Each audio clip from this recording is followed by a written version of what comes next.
네, 안녕하세요. QM 벤치입니다.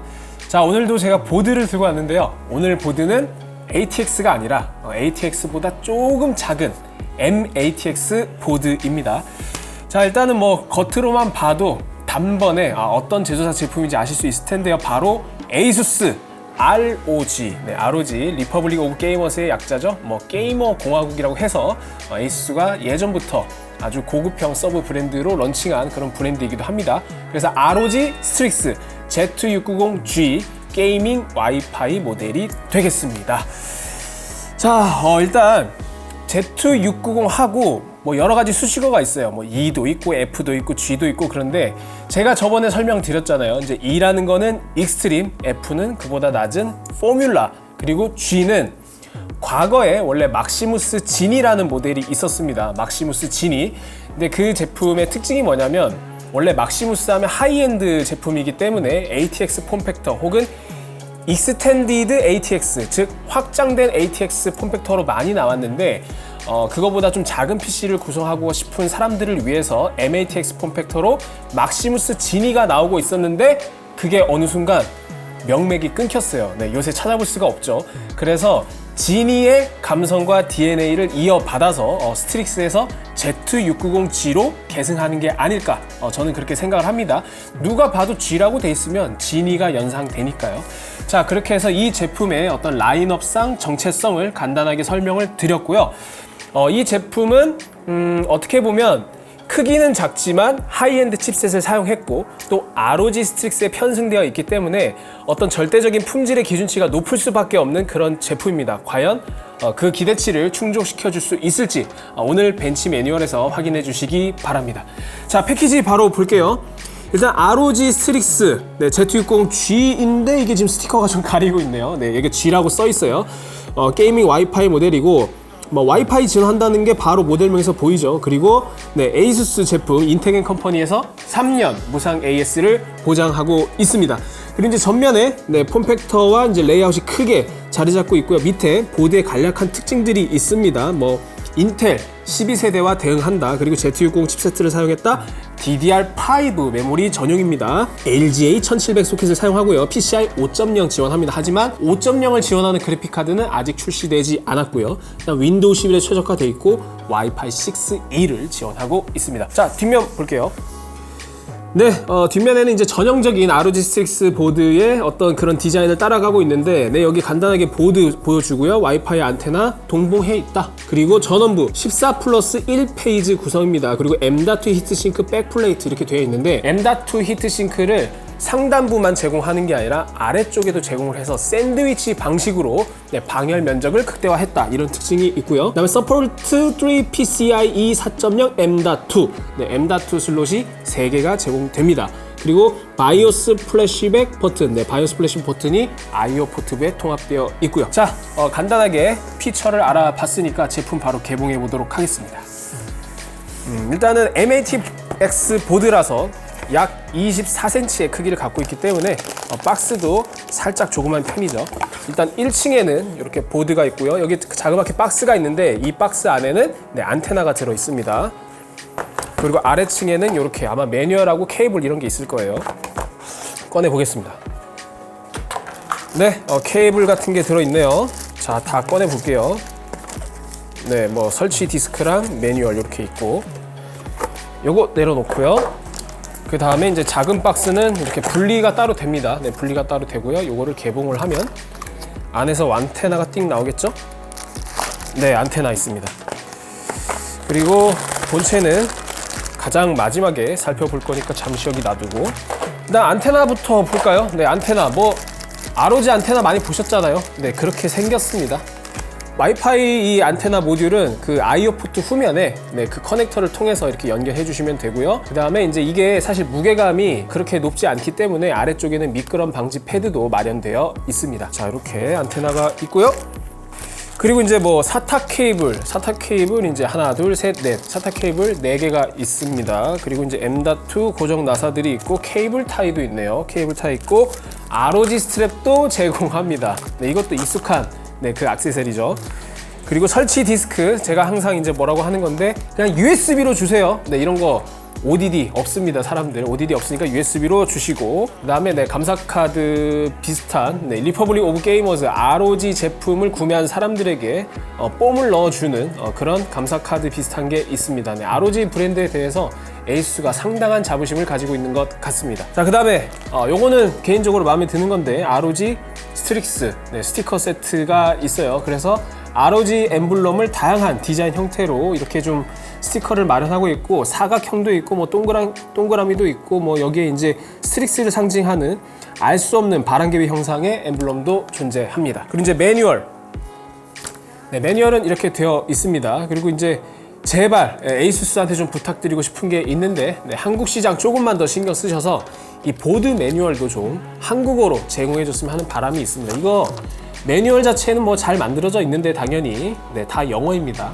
그래서 여러분들이 모르는 문제가 발생을 하면은 이 매뉴얼을 통해서 해결하시면 되고, 다만 뭐 사실 영어가 뭐 그렇게 어렵거나 그런 건 아니고, 또 이제 간단한 이미지가 포함되어 있기 때문에 뭐 큰 어려움은 없겠지만 한국어로 제공하는 것과는 천지 차이가 있습니다. 그래서 한국어로 꼭 제공해 주셨으면 하는 바람을 다시 한번 강조하고, 그다음 이건 뭘까요? 네, 이건 아마 이제 퀵서치 가이드인데, 보통 이런 인쇄물에는 에이수스라도 네, 한국어 지원해주고 있습니다. 여기 보시면 다국어로 다 제공하고 있는데, 뭐 간단하게 여기 한국어 CPU 펜 설치 네, 이렇게 한국어로도 제공하고 있고요. 자, 그래서 이거는 뭐 사실 워낙 베이직한 내용이라서 뭐 한국어 제공하는 거에 감동은 없어요. 대부분 다 하는 겁니다. 자, 이제 주인공을 볼까요? 네, 이제 비닐에서 꺼내 볼게요. 자, 이렇게 생겼네요. 자, 이게 바로 ROG 스트릭스 Z690G 게이밍 와이파이 모델이 되겠습니다. 아, 참 멋있게 생겼어요. 네, 참 멋있게 생겼고, 사실 디자인은 워낙 다양한 제조사들에서 이제 요새는 상향 평준화 되어 있어서 다들 멋있게 만드는데, 사실 이렇게 좀 프리미엄화된 어떤 보드 디자인 이런 것들은 에이수가 좀 선도적으로 많이 제공을 했었거든요. 그런 짬바가 어디 안 가서 스트릭스라고 하더라도 굉장히 중후하고 스타일리시하고 무게감 있는 그런 디자인을 선보여주고 있습니다. 그래서 이 모델 같은 경우에도 진이라고는 하지만 이렇게 좀 균형미가 있어요. 일단 ATX 같은 경우는 이제 세로로 긴 형태인데, 이건 이제 정사각형 형태이다 보니까 균형미가 있고, 그리고 전체적으로 굉장히 어두운 쥐색 계통과 블랙을 적절히 믹스해서 디자인을 완성하고 있습니다. 그리고 이제 ROG의 어떤 상징이라고 할 수 있는 사선 구도의 그런 형태로 좀 가공이 많이 되어 있는데, 개인적으로는 이제 이거는 뭐 지극히 개인적인 취향입니다.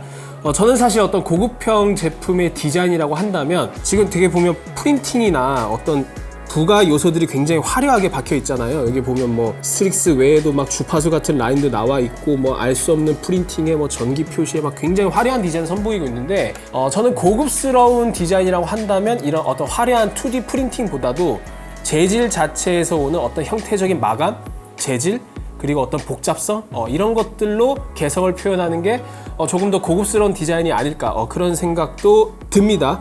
그래서 화려해서 좋긴 한데 최선은 아닌 것 같다. 조금 더 에이수스라면 더 멋있게 만들 수 있지 않을까 그런 생각도 듭니다. 물론 이건 개인적인 욕심이고 굉장히 훌륭하게 멋있어요.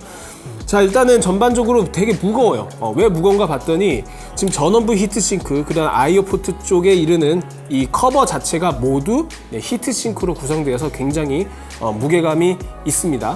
그리고 이제 아까 제가 처음에 말씀드렸던 것처럼 인텔 12세대 프로세서와 대응하기 때문에 LGA 1700 소켓을 가지고 있고요. 그 다음에 쿨러 홀이 이전 세대와도 호환될 수 있게끔 쿨러 홀이 이제 이중으로 뚫려 있습니다. 그래서 여러분들이 LGA 1700 전용 쿨러 홀뿐만 아니라 이전 세대 쿨러 간격도 활용이 가능하다는 점 기억해 두시길 바라겠습니다. 그리고 메모리 슬롯은 총 딤 슬롯 4개가 있는데요. 이 모델은 DDR5 전용입니다. 그래서 4개가 구성되어 있어서 총 128기가의 이론적인 스펙은 최대 6000MHz에 이르는 메모리와 조합하실 수 있고요. 일단 보조 전원은 8핀 하나 그리고 4핀 하나 이렇게 구성이 되어 있어서 8 플러스 4핀 구성을 보여주고 있습니다. 그리고 Z690 칩셋이기 때문에 현재 인텔 12세대의 가장 최상위 프로세서인 12900K 혹은 뭐 12900KF도 얼마든지 오버클럭도 가능하고 잘 사용하실 수 있을 것 같고요. 그 다음에 이제 밑에를 보면 지금 보시면 가장 상단에 M.2가 하나 있고 그 밑에 M.2 두 개가 있습니다. 그래서 M.2 4.0짜리 총 3개가 탑재되어 있고요. 그 다음에 PCI 익스프레스 렛은 상단에 하나가 있고 아래쪽에 3.0 곱하기 1, 그 다음에 4.0 곱하기 4 이렇게 총 3개를 제공하고 있습니다. 여러분들이 그래픽카드를 장착하실 때는 당연히 가장 상단의 슬롯을 사용하시는 게 PCI 레인 16개를 모두 활용할 수 있어서 성능 발휘에는 가장 좋다는 거 기억해 두시고요. 그 다음에 메탈 실딩 처리는 가장 위에만 되어 있다는 거. 요새 그래픽카드가 또 워낙 무겁기도 하니까요.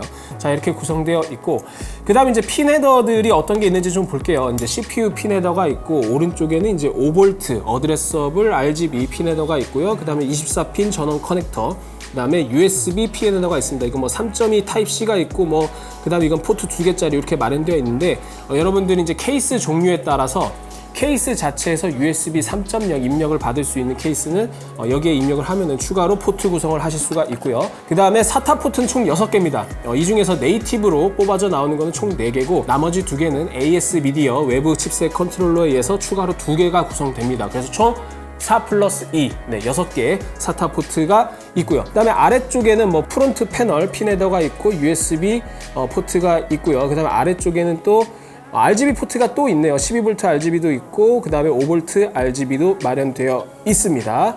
자, 그 다음에 왼쪽에는 슈프림 FX라고 해서 이제 ROG에서 제공하는 오디오 코덱 4080, 네, 4080이 장착되어 있습니다. 자, 이렇게 전반적으로 살펴봤고, 과연 ROG 스트릭스 G에는 Z60G에는 백플레이트가 있느냐?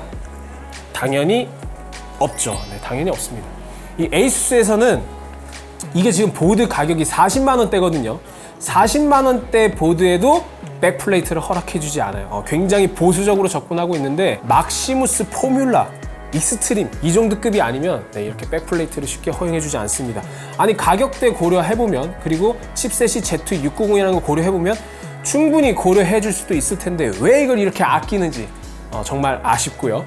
자, 그다음 다시 전면으로 돌아와서 이제 RGB LED가 어디 있을까? 그거 제가 빼먹었는데, RGB LED는 그렇게 많이 적용되어 있지 않아요. 지금 보시는 여기에 살짝 반딱반딱 하잖아요. 요거는 이제 프리즘 스티커 비슷한 그런 느낌으로 반사가 되는 거고, LED는 아래쪽에, 칩셋 히트싱크 아래쪽에 ROG 이 로고 쪽에 LED가 점등이 됩니다. 그래서 여기에만 LED가 점등되기 때문에 사실 LED 연출로 인한 화려함 그런 거는 사실 크진 않고요. 그래픽카드가 장착되면, 만약에 그래픽카드 부피가 너무 크다 혹은 라이저 카드를 사용한다 그럴 때는 RGB LED가 조금 아쉬울 수 있겠죠. 그리고 너무너무 품질이나 디자인은 좋지만 저는 에이수스 보드에서 정말 감탄했던 기술 중 하나인 PCI 익스프레스 Q 릴리즈 기능, 그거를 정말 최고로 치는데 그 기능이 없어요. 너무 아쉽습니다. 사실 이 보드가 하위급 보드도 아니고 분명히 M-ATX 보드 중에 최고이고, 어쩌면 웬만한 ATX보다도 더 좋은 구성을 갖추고 있는데 PCI 익스프레스 Q 릴리즈 기능을 왜 빼먹은 건지 이해를 할 수가 없습니다. 사실 뭐 M-ATX 보드라서 공간 활용성 측면에서 설계에 어려움이 있었다, 이렇게 에이수스가 고충이 있었는지는 모르겠지만 제가 봤을 때 충분히 의지만 있었다면 넣어줄 수 있을 것 같거든요. 네, 그래서 그게 없는 게 정말 아쉽다. 이 정도로 외형 디자인에서는 제가 좀 하나 지적할 수 있을 것 같고요. 전반적으로 굉장히 품질이나 이런 것들 상당히 좋았고, 그 다음에 백플레이트가 없다는 거 아쉬움. 네, 그 정도로 마무리하도록 하겠습니다. 자, 이제 IO 포트부를 봐야겠죠. 네, IO 포트부를 이제 보고 마무리하도록 하겠습니다. 자, IO 포트. 일단 대부분의 보드가 요새 그렇게 나오죠. 하위급 보드 제외하고 일단 실딩이 통합되어 있습니다. 그래서 여러분들 조립하실 때 예전처럼 IO 실드를 따로 막 케이스에 낀거서 거기에 맞춰서 보드를 집어넣고 이런 수고는 덜 수 있다는 점, 네, 그렇게 적용되어 있고, 그 다음에 가장 위에부터 말씀드리면 HDMI 포트, 디스플레이 포트, 그 다음에 USB 2.0 포트 2개가 있고요. 그 다음에 클리어 시모스 버튼이랑 바이오스 플래시백 버튼이 2개가 마련되어 있는데, 요게 이제 섬세한 설계가 좀 돋보입니다. 바이오스 플래시백 버튼은 살짝 튀어나와 있고, 그 다음에 클리어 시모스 버튼은 살짝 들어가 있어요. 그래서 이렇게 손가락만 대고도 어떤 버튼인지 구분이 가능하고, 그 다음에 클리어 시모스 버튼은 사용자가 의도하지 않았을 때 눌러지면 좀 치명적일 수 있기 때문에 이렇게 잘 눌려지지 않는 그런 구조적 설계를 보인 게 아닐까 그렇게 생각이 듭니다. 그리고 아래쪽에는 USB 3.2 Gen 1 타입 A 포트 4개가 있고요. 아래쪽 보시면 타입 C가 2개가 있는데 하나는 3.2 Gen 2고요. 하나는 3.2 Gen 2 바이트예요. 아유 어려워. 네, USB 3.0 규격 말할 때 제가 항상 헷갈리는데 아무튼 이거는 20기가짜리고 이거는 10기가짜리입니다. 네, 이렇게 이해해 주시면 될 것 같아요. 그다음 빨간색 타입 A 포트는 USB 3.2 Gen 2 타입 A짜리입니다. 그 다음에 인텔 2.5기가비트 이더넷 포트가 있고 아래쪽에는 와이파이 6E 안테나 커넥터가 있고요. 아래쪽에 오디오 포트 네, 이렇게 구성되어 있습니다. I/O 포트 구성을 좀 평가를 하자면 일단 칩셋 자체가 Z690 칩셋이잖아요. 가장 상위급 칩셋이기 때문에 어떤 확장 장치 면에서도 이 정도면 굉장히 풍성하다. 특히 USB Type-C가 2개나 제공되고 있다는 점, 이거는 장점이라고 볼 수 있겠습니다. 자, 외부 디자인 모두 살펴봤으니까 이제 분해를 해서 전원부 구성 그리고 히트싱크 살펴보도록 하겠습니다. 네, 지금 분해를 완료했는데요. 일단 분해하면서 조금 기분이 좋았던 거는 분해가 되게 쉬워요. 지금 나사가 각각 그 히트싱크마다 정해진 나사가 굉장히 작고 하나, 둘, 셋, 넷, 다섯, 여섯 6개만 제거하면 이렇게 히트싱크랑 M.2를 모두 제거할 수 있습니다. 그래서 뭐 정비성이 용이하다 이렇게 표현할 수도 있을 것 같고 일단은 전원부부터 좀 보죠. 일단 전원부 히트싱크가 이렇게 기역자로 이런 식으로 네, 배치가 되는데 이거를 반대로 하면은 네, 이렇게 되겠죠. 지금 이 방식이 일단 최상위급은 아니에요. 왜냐하면 최상위급이라 한다면 상단이랑 그 다음에 옆에 측면 이 히트싱크가 서로 히트 파이프로 연결이 되면 좋은데 얘는 아쉽게도 그런 구성은 아닙니다. 근데 전원부 온도가 괜찮게 잡을 수 있을 것 같다라는 신뢰감이 드는 이유는 뭐냐면 이 히트싱크가 상당히 무거워요. 네, 알루미늄 히트싱크가 상당히 무거워서 굉장히 밀도 있게 제작이 됐다.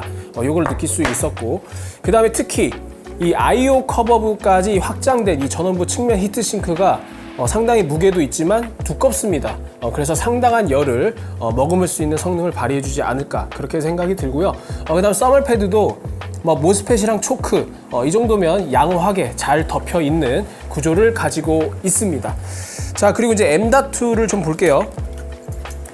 네, 이렇게 M.2가 하나, 둘, 셋 이렇게 되어 있는데 일단 써멀 패드는 히트싱크 쪽에는 모두 3개 다 지원을 하고 있지만 양면 써멀 패드는 가장 상단과 가장 하단 이렇게 2개만 양면 써멀 패드가 부착이 되어 있습니다. 그래서 자연스럽게 히트싱크에서 이제 아까 에이수스가 자랑한 백플레이트 구조도 1번과 3번에만 제공이 되고 있다는 점 기억해 두시면 좋겠네요. 그래서 여러분들이 이제 퍼포먼스를 좀 신경 쓰신다면은 가장 1순위로 1번, 그 다음 2순위로 3번 이렇게 사용하시면 되겠습니다.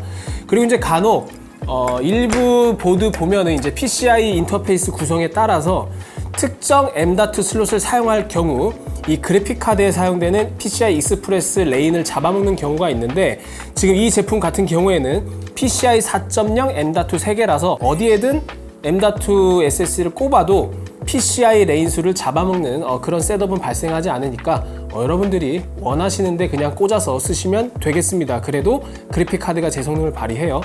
그리고 이제 에이수스의 자랑이죠. 큐레치 기술이 또 적용되어 있습니다. 여기 보시면 M.2 SSD를 장착할 때 나사로 고정하는 게 아니라 이 플라스틱 걸쇠를 이렇게 제껴주는 방식으로도 충분히 고정이 가능하다는 점. 당연히 나사를 돌리는 방식보다는 이 걸쇠를 한번 제껴주는 게 편의성 면에서 훨씬 좋기 때문에 저는 이런 에이수스의 어떤 유저 편의성 기술을 정말 사랑합니다. 예, 너무 좋아요. 그래서 M.2 슬롯 이렇게 3개가 있고 자, 그 다음에 이제 전원부를 볼게요. 전원부는 이제 전통적인 형태에 맞게 기역자 형태로 배치가 되어 있고요. 14+1 페이지 구성입니다. 그리고 이제 캐패시터가 마련되어 있는데요. 네, 캐패시터 검은색으로 도장 처리되어 있어서 되게 깔끔한 느낌이 들어요. 그 다음에 드라이버 모스펫이 이렇게 배치가 되어 있습니다. 그래서 이제 전원부 구성도 뭐 페이지 수도 이 정도면 준수하고 그다음 아까 제가 말씀드린 전원부 히트싱크도 무게감이 상당해서 이거 12900KF를 껴도 전원부 온도를 굉장히 잘 잡겠다 이렇게 좀 기대가 들었고요. 그다음 한 가지 인상적이었던 거는 보드에는 무조건 배터리가 들어갑니다. 네, 리튬 배터리가 들어가는데 보통 여러분들 ATX 보드 보시면 뭐 PCI 슬롯이나 아니면 뭐 칩셋 주변부에 은색으로 빛나는 동그라미 방막형 그런 배터리를 보실 수가 있는데 지금 이 제품 같은 경우에는 M-ATX 폼팩터이기 때문에 아무래도 공간 효율성을 좀 높이고자 했는지 이 배터리가 이 포트 쪽에 숨어 있어요. 그래서 포트 쪽에 숨어 있어서 배터리를 케이블로 보드에 연결하는 구조인데, 이 케이블도 보드의 어떤 전체적인 미관과 컨셉을 해치지 않기 위해서 검은색과 회색으로 처리했습니다. 이거 정말 놀라워요. 이런 디테일이 정말 놀라운 게, 타 제조사 같은 경우에는 이런 배터리가 케이블로 연결되어 있는 경우 뭐 하얀색, 빨간색 이런 조합으로 보드 전체적인 디자인 완성도와 전혀 매칭이 되지 않는 그런 색상으로 구성하는 경우도 있는데, ROG 스트릭스 Z690G 게이밍 와이파이 모델은 이런 사소한 부분도 신경을 썼다. 이렇게 좀 이해해 주시면 좋겠습니다. 네, 지금까지 이제 속살, 그 다음에 히트싱크 모두 살펴봤으니까 퀘이사존에서 12900KF를 가지고 성능 테스트를 좀 해봤거든요. 그 결과를 함께 보도록 하겠습니다. 네, 테스트 시스템은 보시는 바와 같습니다. 저희가 코어 i9 12900KF를 가지고 P코어 5.1GHz로 오버했을 때도 테스트에 포함했습니다. 자, 다음 이제 부스트 클럭인데요. 당연히 오버클럭 했을 때는 5.1GHz를 잘 유지해주고 있고요. 기본 설정에서도 이 보드는 지금 전력 제한이 해제돼 있어서 올코어 4.9GHz를 안정적으로 유지하고 있습니다. 자, 다음은 소비 전력인데요. CPU 패키지 파워 기준인데 기본 설정에서 블렌더 구동 시 약 207W, 사이버펑크는 약 96.9W를 기록했고 5.1GHz 오버클럭 시에는 뭐 조금 상승하긴 하지만 뭐 그렇게 큰 차이는 나지 않습니다. 자, 다음은 이제 전원부 온도인데요. 저희가 이제 블렌더 구동, 즉 모든 스레드에 풀로드를 걸었을 때 기본 상태에서 최대 60도, 그리고 5.1GHz 오버에서 최대 60.6도라는 정말 훌륭한 전원부 온도를 확인할 수 있었습니다. 앞서 우리가 살펴본 것처럼 히트싱크가 상당히 잘 짜여져 있고 전원부 품질이 우수하다는 걸 열화상 카메라 온도로 확인할 수 있었던 것 같고요. 게임 구동 시에는 당연히 CPU 소비 전력이 떨어지기 때문에 전원부 온도도 낮게 측정됩니다. 기본 상태에서 최대 47도, 5.1GHz 오버 상태에서 최대 48.6도를 기록했습니다. 다음은 저장 장치 테스트인데요. 네, 저희가 삼성 980 프로를 가지고 테스트를 진행했습니다. 먼저 M.2 슬롯이 총 3개인데 3개의 슬롯에서 읽기 쓰기 성능이 어떻게 되는지 알아볼까요? 자, 테스트 결과입니다. 이론적인 스펙이 읽기 7000, 쓰기 5000인데 모든 슬롯에서 오차 범위 이내에 아주 준수한 성능을 기록하고 있습니다. 자, 다음은 부팅 속도 테스트이고요. ASUS ROG 스트릭스 Z690G 게이밍 와이파이는 18.657초, 즉 18.7초인데 테스트한 보드 중에서는 상위급의 속도를 기록했습니다. 물론 하위급이나 상위급이나 그렇게 드라마틱한 차이는 아니라서 참고 차원에서 봐주시면 좋겠습니다. 자, 다음은 SSD 장착 시에 히트싱크를 설치하지 않았을 때, 그리고 히트싱크를 장착했을 때의 온도를 확인해 봤는데요. 먼저 히트싱크가 없을 때는 평균 70도, 피크치 80도를 기록했지만 M.2 SSD에 히트싱크를 장착했을 때는 평균 약 50도, 그 다음에 최대 60도 정도로 나왔습니다. 물론 슬롯마다 조금씩 차이는 있어요. 슬롯 1번이 조금 높게 나왔고 슬롯 2번이 조금 낮게 나온 그런 결과를 기록했습니다. 네, 지금까지 저와 함께 이 제품에 대해서 뭐 여러 가지 살펴봤는데, 뭐 사실 개별적으로 접근하면 뭐 여러 가지 할 말이 많죠. 뭐 좋은 것도 있고 조금 아쉬운 것도 있는데, 일단 그런 거 다 제쳐두고 이 제품을 어떤 관통하는 정의에 대해서 좀 생각을 해봅시다. 일단 ASUS 입장에서는 기존에 몸집이 작은 보드이면서 하이엔드를 지향하고 고성능과 고품질을 지향하는 라인업이 따로 있었어요. 바로 막시무스 지니인데요. 근데 사실상 지금 막시무스 지니의 명맥이 끊긴 상황에서 지금 이 제품 ROG 스트릭스 Z690G 게이밍 같은 경우에는 막시무스 지니의 명맥을 제대로 잇는 그 혈통을 이어가는 모델이 아닐까, 그런 생각이 듭니다. 뭐 여러 가지 구성과 테스트 결과를 살펴봐도 크기는 작아도 분명 품질은 뛰어났고요. 특히나 전원부 방열 성능이 너무너무 정말 마음에 드는 그런 모습을 보여줬습니다. 물론 그렇다고 해서 아쉬운 점이 아예 없는 건 아닌데, 제가 늘 입에 담고 사는 PCI Q 릴리즈 기능, 그런 게 빠진 게 좀 아쉽고, 그 다음에 이제 ASUS의 어떤 보수적인 백플레이트를 쉽게 허락하지 않는 그런 부분이 좀 아쉽긴 하나, 여러분들이 만약에 Z690 칩셋 그리고 풀사이즈 ATX가 아니라 M-ATX 보드 중에 정말 좋은 놈을 고르고 싶다 라고 한다면 그냥 이거 사면 됩니다. 이게 정말 딱 맞는 보드이고 뭐 부족함이 없는 보드이니까 고민하실 필요 없이 그냥 이 보드를 선택하시면 된다. 이렇게 마무리해도 전혀 무리가 없다고 생각합니다. 자, 오늘 ASUS의 또 다른 정말 좋은 제품이 나온 것 같은데, 다음에 또 저는 재미있는 제품으로 여러분들한테 찾아오도록 하겠습니다. 여러분 안녕.